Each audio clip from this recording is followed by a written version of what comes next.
Hey, thanks for taking a little walk with us today on Tee to Green. Man, it's been fun. I'm happy to be here. 14th hole, Superstition Mountain, par 5. This place looks awesome. Let's let it rip.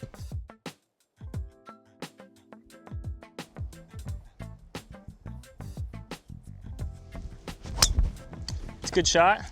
Do you have a preferred shot shape? I like to see a draw, but I feel very comfortable with both shots. I love moving the ball around. So the driver slide to your caddy went viral. Was it something that you've ever done before, or was it something that just happened in the moment? It's actually something that we've always done, and I've never really thought of how cool it looks, but once they kind of captured it on video, it looked pretty cool. Because from my angle, it just looks like I'm throwing the club and it's just sliding, but definitely didn't think it was gonna look that cool.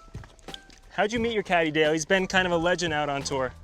He is. So I met him actually on the Corn Ferry Tour. He was caddying for a buddy of mine, Harold Varner, before. And then, long story short, he had to go back to Canada to get his visa stuff. Harold obviously needed a caddy, and they obviously split up. And then a while after that, I guess I saw him at a Corn Ferry Tour event again, and I was looking for a caddy. My caddy at the time didn't feel too good at a golf tournament, so I had to find a caddy, and I just saw him at the bar there eating, obviously some chicken fingers or something like that, or pizza probably, and yeah, that's kind of how it all started. Are you someone who likes to practice or play more? Definitely play more. I play more than I practice. Work on my short game a little bit, warm up, and then I'd rather play. Mm-hmm. When did you realize that you had what it took to play on tour? I think when I won in Canada on the Corn Ferry Tour event. I mean, I realized I had enough to make it there, but I didn't know exactly how good or how bad I was, how I stacked up. But then once I played a full season on the Corn Ferry Tour and won and got my card, it kind of opened my eyes like, hey, I can definitely hang with these guys. Do you have a favorite person to play with out on tour? Ooh, that's a good question. There's so many good guys out there that I enjoy playing with, so many of my friends. But a fun story is every time I play with Joel Dahmen on Sunday, I make some good coins, so I like playing with him on Sunday. What'd you spend your first pro check on? You know what? That's a good question. I just saved, man. I mean, I guess try to get ready because I was not on the big tour, so got to keep that money, keep playing the whole season. Well, on that note, you've definitely taken an entrepreneurial approach to your sponsorship by creating a tequila brand and now clothing brand. What made you decide to go that route? Well, meeting my partner in the tequila and Blackwell Aaron kind of woke up my entrepreneurial spirit, I think. And you never know what can happen. Obviously I don't want to jinx myself and get hurt or something, but I like to have a backup plan. And I'm really passionate about tequila, really passionate about clothing, so it just made sense. Have you always been into fashion? Yeah, I've always liked to look good. So yeah, being able to design and actually be involved in the fabric and the trim and everything, it's so much fun for me. Now, you've mentioned that if you weren't playing golf, you'd probably be doing something along the lines of Formula One racing, and that's what you're passionate about. Do you have a dream car? Whew, I can go on a huge list of cars, but I love Porsche. I'm a big fan of Porsche, and it's hard to pick one, but I mean, I definitely will love to have a collection of really old turbos and also all the new stuff you gotta have. But I mean, a bunch of old turbos will be beautiful out there, yeah. All right, well, we've got your second shot here. 225. It's a little bit of a crosswind, so I'm gonna hit a 4 hybrid. The miss is definitely right, because all left is, there's a creek there.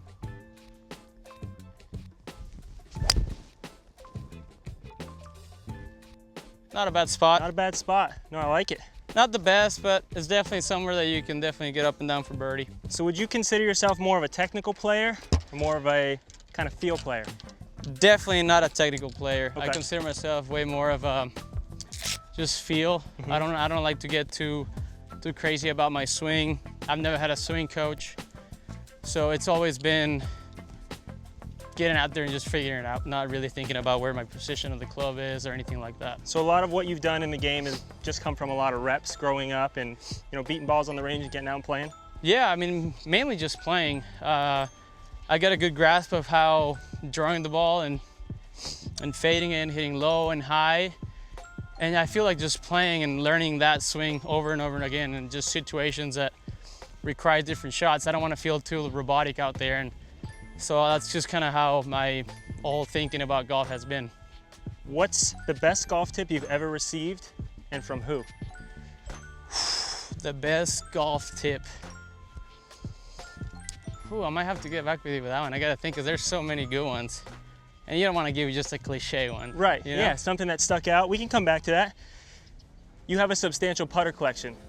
Do you have a specific putter that you love? Maybe one that you don't game, but you really love?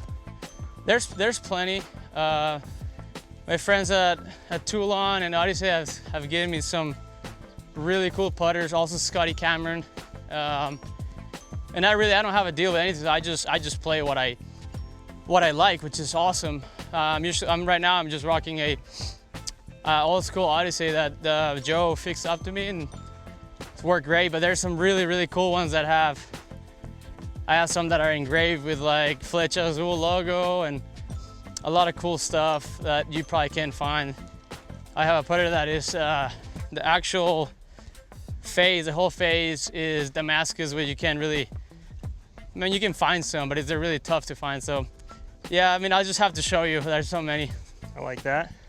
Your short game has received a lot of attention on social media, specifically what you can do around the greens with spin.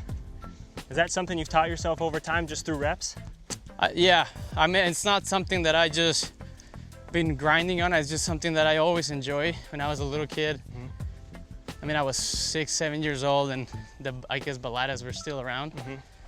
That's what I grew up playing, like the Max Fly Revolution and all those, and God, those balls spun so much. And it was always fun figuring out a way to, you know, attack the ball and like the angle you come in to create the most spin possible. And with the previous, go this way? Yeah. And then with the previous grooves, like you can do serious damage with those balls, and then those illegal grooves that, I mean, they're now illegal. But yeah, it's something that I always enjoyed, but it's not something that I just go out and practice. What is your favorite show to binge watch? I loved Game of Thrones. A little bit, the last season wasn't my favorite, but I absolutely love. I was glued to the TV, binge watching that. Breaking Bad is up there for sure. What other ones? I think those are really kind of my top two. I want to get into Yellowstone though. Heard good things. All right, well, let's see what you can do with this one. Got my 60 out. I got a lot of right to left movement. So my first pitch, or my first bounce, is gonna take it pretty far left.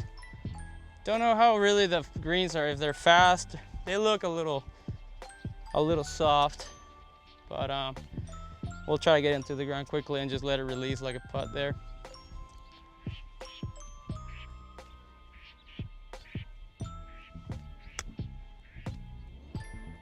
A little bit of skip there. Good weight, just a little right. I thought it was gonna kick a little bit farther left. Oh, hum though. I'll take it. So you hit some incredible shots, specifically at the President's Cup. I think that got a lot of attention. Was there one that stuck out to you that you were like, man, that was really an incredible golf shot? There were a couple. That week was a week that I will never forget. There were so many really cool moments that I experienced with my teammates, and so many cool moments, like I said. There was a bunker shot. There was a lot of good shots on 11, the drivable par 4.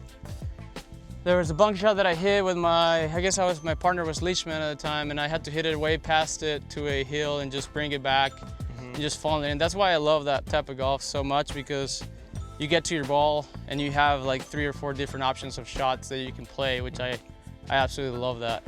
That was one, and then in that same hole, I didn't hit a very good drive, and I went in the bunker when I was playing against Tiger.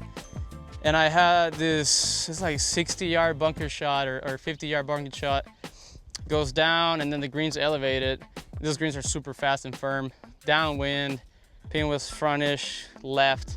So I only had about this much so I can land it and put a lot of spin so I can stop it. Ended up hitting it perfect and hit it to like, I don't know, 3-4 feet. That was a really cool shot. That would be the one that sticks out to me. I know the exact one you're talking about. You barely covered the fringe, nipped, ran out perfectly. Yeah, and then the moment, you know, it just, I mean, there's the margins are so small that you have to hit it perfect. Yep. If not, you lose the hole. There's no, because Tiger was already tight there, you know. It should be pretty straightforward. Not a lot of movement. we got a little contraption here for the, I guess, COVID stuff.